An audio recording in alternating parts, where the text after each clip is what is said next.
नमस्कार, मैं रोशन कुमार, खबर स्टेशन में आपका स्वागत है। इस समय मैं न्यूज रूम में हूं और आपको आज बताऊंगा पूर्वांचल एक्सप्रेसवे से बीजेपी को, योगी आदित्यनाथ को कितना फायदा मिलेगा।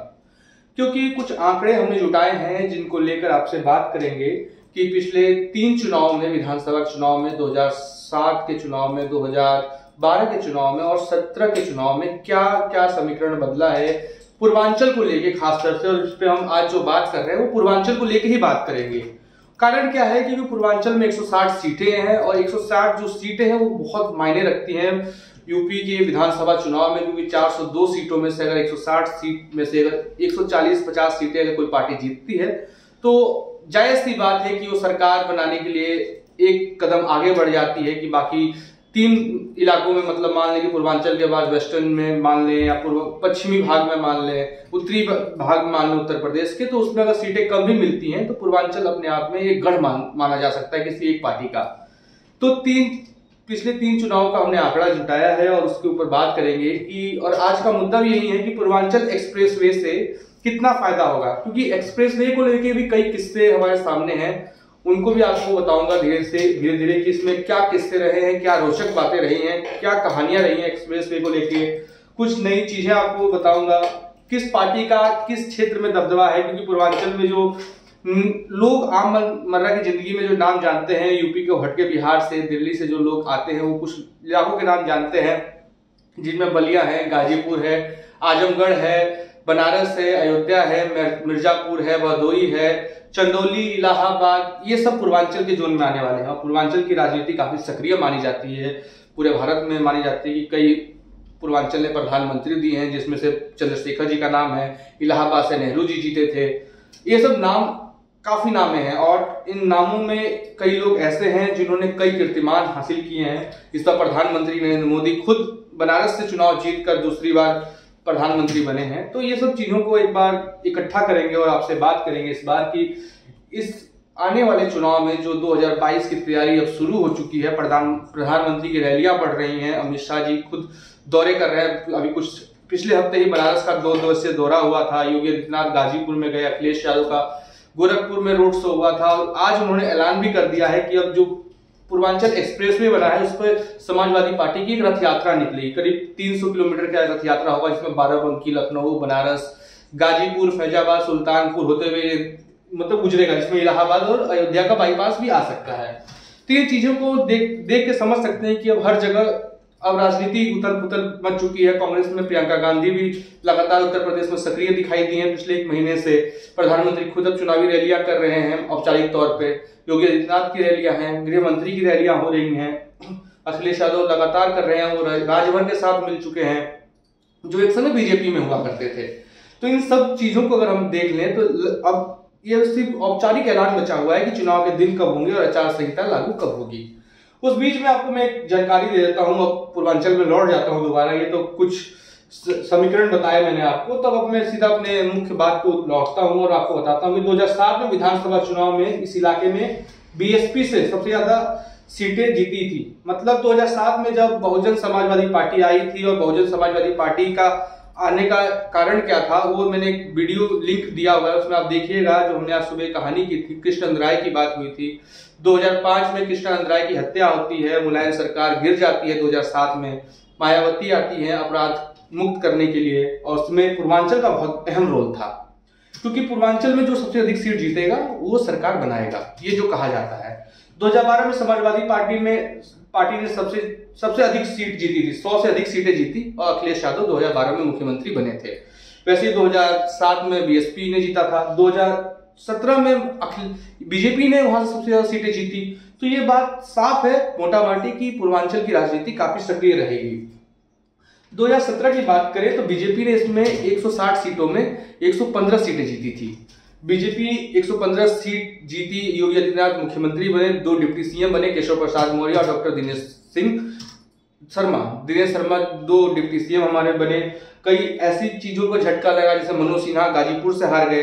गाजीपुर से याद आया कि गाजीपुर, मऊ और आजमगढ़ ये हर समय समाजवादी पार्टी का गढ़ रहा है अभी तक। क्योंकि 2017 में बीजेपी की लहर के बावजूद भी मऊ से समाजवादी पार्टी का पकड़ रहा।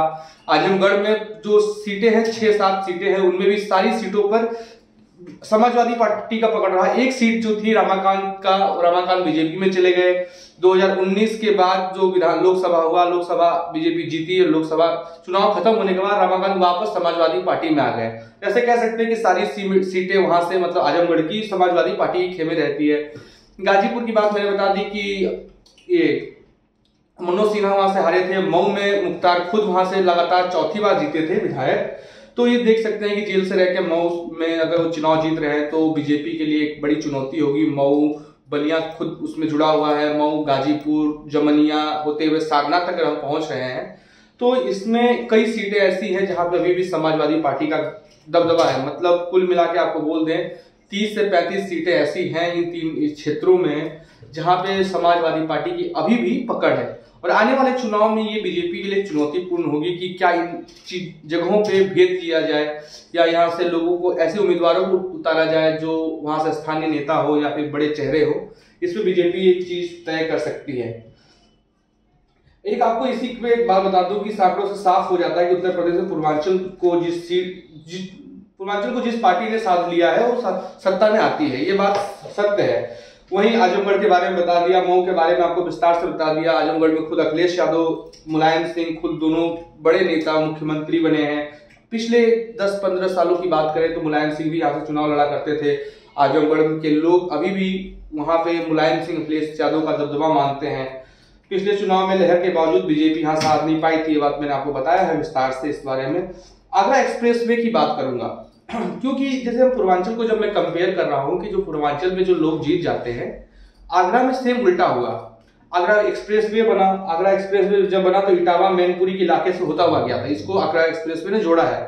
पर फ्लाईओवर के बावजूद भी, एक्सप्रेसवे के बावजूद भी अखिलेश यादव को वहां से सीटें नहीं मिल पाई थी।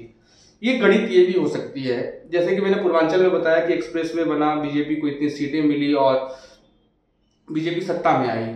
अब लोग बोल रहे हैं कि एक्सप्रेसवे बनाया तो बीजेपी को बढ़त होगी। पर मैं आपको इसी के साथ एक आंकड़ा दे देता हूं कि आगरा एक्सप्रेसवे बना था, काफी अच्छा एक्सप्रेस बना। जिस तरीके से इस बार उसको चुनाव में उतारा गया, वैसे ही अखिलेश यादव ने उस समय उसको प्रचार किया था कि हमने एक एक्सप्रेसवे बनाया। परंतु कुल मिला के 49 सीटें ही जीत पाई थी समाजवादी पार्टी। ये एक बड़ी चुनौती होगी समाजवादी पार्टी के लिए। उसके बाद अखिलेश ने चुनाव हारने के बाद एक प्रेस कॉन्फ्रेंस में ये बात कही थी कि अखिलेश यादव ने जो कहा था वो ये कहा था कि मुझे नहीं लगता कि नई सरकार लोगों को बेहतर एक्सप्रेसवे मुहैया कराएगी। शायद लोगों को हमारे बनाए रास्ते पसंद नहीं आए, यूपी में बुलेट ट्रेन की जरूरत है। अखिलेश यादव ने तंज कसते हुए ये बात कही थी कि हमारे बनाए हुए रास्ते लोगों को पसंद नहीं आए, अब लोगों को बुलेट ट्रेन चाहिए।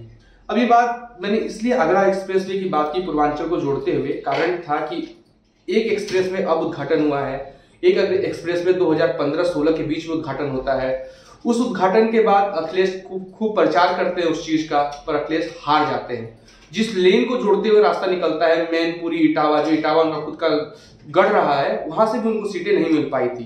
तो ये बात हम देख सकते हैं कि जब क्या ये एक्सप्रेसवे बीजेपी के लिए फायदेमंद होगा या फिर इसका नुकसान हो सकता है आने वाले भविष्य में। तो कई आंकड़े सामने आ रहे हैं, जैसे कि जो आगरा एक्सप्रेसवे बना था उसकी कुल लागत ही 13,000 करोड़ रुपए थी, और जो ये बना हुआ है जो पूर्वांचल एक्सप्रेसवे बना उसकी लागत 23,000 करोड़ रुपए है। कुल 9,000 करोड़ की जो आंकड़े की बात चल रही है उसमें 42 किलोमीटर की बात पे समाजवादी पार्टी लगातार आरोप प्रत्यारोप का खेल खेल रही है। अब बात करते हैं पूर्वांचल में किन किन जगहों पर चुनौती अधिक होगी। सबसे बड़ी चुनौती अगर बीजेपी और समाजवादी पार्टी में करें तो आजमगढ़ जीतना समाजवादी पार्टी के लिए बहुत आसान है, उतना ही भारतीय जनता पार्टी के लिए आजमगढ़ जीतना कठिन होगा, क्योंकि यादव बहुल्य क्षेत्र है, मुसलमान अधिक है, और जो समीकरण इस समय तक चला है उसको लेके फिर से हम कह सकते हैं कि समाजवादी पार्टी दोबारा वहां से जीत सकती है। ठीक उल्टा बनारस में कह सकते, बनारस में 5 विधानसभा सीट जो है उसमें बीजेपी की पकड़ रही है। उसमें नीलकंठ तिवारी हैं, सौरभ श्रीवास्तव होंगे, राजभर भी कई दौरे करते हैं, सर्किट हाउस में आते हैं, परंतु जो बीजेपी का वर्चस्व रहा है वो लगातार अच्छा रहा है, क्योंकि अजय राय जैसे बड़े नेता वहां से लगातार हारते हुए आए हैं। 2 बार से वो चुनाव हार रहे हैं। शालिनी यादव खुद प्रधानमंत्री के खिलाफ लड़ी थी, वो खुद हारी हुई है। तो इस बात से तय कर सकते हैं कि बनारस आसान है। फिर बनारस से अगर हम बॉर्डर की तरफ चलते हैं, गाजीपुर बलिया की तरफ, तो बलिया में भी समाजवादी पकड़ फिर से वापस आ रही है। कारण इसका ये था कि 2017 के चुनाव में नारद राय जो समाजवादी पार्टी के मंत्री थे वो बहुजन समाजवादी पार्टी में चले गए थे, मतलब मायावती की पार्टी में चले गए थे। वहां से उनको हार का सामना करना पड़ा था। अवध नारायण शुक्ला वहां से जीते दोबारा, साथ ही मनोज सिन्हा हार गए। मनोज सिन्हा के हारने से मुख्तार अंसारी के भाई अफजल अंसारी वहां से जीते थे।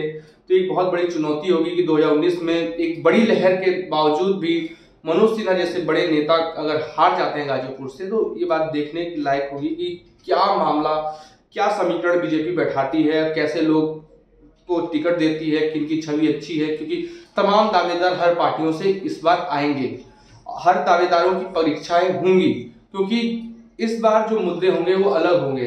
राम मंदिर का मुद्दा निपट चुका है, राम मंदिर बनने को तैयार हो चुका है।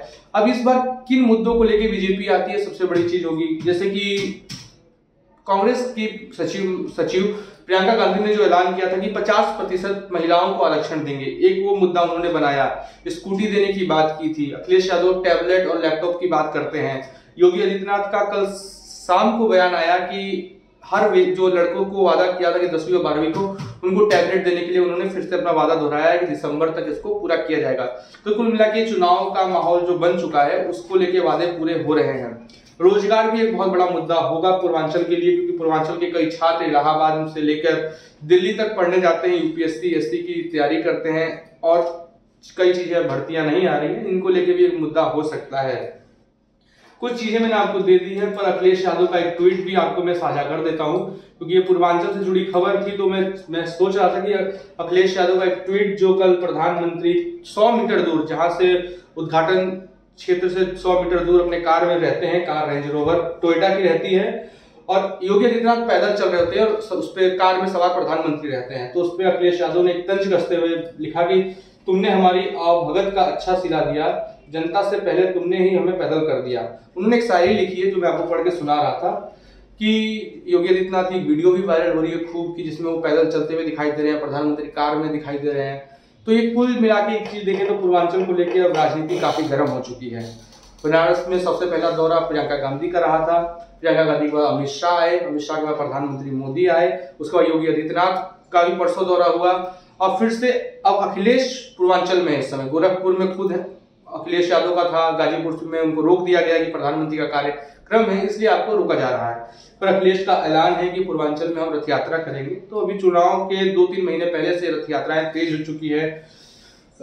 लड़कियों के लिए भी प्रियंका गांधी लगातार आवाज उठा रही हैं, और किसान आंदोलन भी एक बहुत बड़ा मुद्दा बनेगा इस चीज में, क्योंकि जो मेरठ से लेकर मुजफ्फरनगर वाला जो जोन है उसमें किसान काफी क्रोधित दिखाई दे रहे हैं। जो पिछले एक महीने में घटनाएं घटी है उसको आधार बना लिया जाए, या फिर अलग अलग मुद्दों को आधार बनाया जाए, तो किसान को लेकर एक चीज होगी। मेरठ मुजफ्फरनगर में देवबंद ये जो इलाके हैं इनमें भी मुसलमान बहुल क्षेत्र है, इसमें भी बीजेपी के लिए एक वर्चस्व की लड़ाई रहेगी। किस तरह के उम्मीदवार को उतारा जाए, क्योंकि 2017 की चुनाव की बात करें तो 402 विधानसभा सीट में एक भी ऐसी सीट नहीं थी जहां पे मुसलमान उम्मीदवार बीजेपी ने उतारा था। बावजूद उसके भी बीजेपी को फायदा हुआ, 300 प्लस सीटें बीजेपी जीती हैं। तो इस बार देखने की बात होगी कि क्या योजनाएं रहती हैं, कैसे उम्मीदवार रहते हैं। और पूर्वांचल की राजनीति का मैंने आपको बता दिया, एक सारांश फिर से जाते जाते बता देता हूं कि 160 सीटें हैं, जिनमें से बीजेपी 115 सीटें जीती थी, बाकी की सीटें समाजवादी पार्टी जीती थी, उसमें और छोटे दल घटक दल जीते थे, जैसे राजा भैया हो गए, राजभर की पार्टी हो गई, ऐसे छोटे छोटे निर्दलीय उम्मीदवार या छोटी पार्टियां जीती थी। और उससे 2012 की बात करें तो उसमें अखिलेश यादव ने 100 से अधिक सीटें लाई थी, और 2007 की बात करें तो मायावती ने सबसे अधिक सीटें लाई थी। तो इससे साफ पता चलता है कि पूर्वांचल की राजनीति में जो सबसे अधिक सीटें जीतेगा वो लखनऊ पहुंचेगा, और लखनऊ की मुख्यमंत्री की कुर्सी उसकी होगी। ये बात अब साफ हो चुका है, और इसीलिए पूर्वांचल में कई योजनाओं का शुभारंभ हो चुका है, कई योजनाओं पे सवाल उठ रहे हैं। आप जुड़े रहिए और बताइए कि किस विधानसभा क्षेत्र की बात हम आपके सामने विस्तार से लेके आए, और किन नेता के बारे में हम आपको विस्तार से बताएं। धन्यवाद।